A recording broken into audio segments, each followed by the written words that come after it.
Welcome to McPlum, simple solutions served daily. You begin by preparing a confined environment so dependencies do not leak. Create a venv and activate it. Install Python 3. 11 Plus and the framework you chose, for example Fast API for async speed or Flask for simplicity. Once done, scaffold routes, a basic app factory, and a requirements file. Make sure to initialize Git now and commit your working scaffold. This saves time and gives you a rollback point. You will iterate from this reproducible baseline.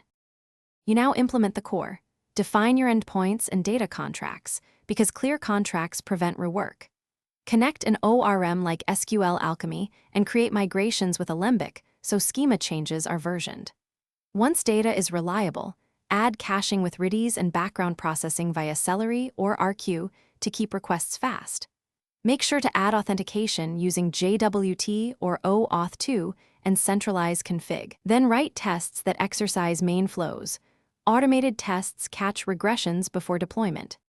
You finalize by containerizing the app and wiring up continuous integration so builds are repeatable. Push images to a registry and deploy with health checks.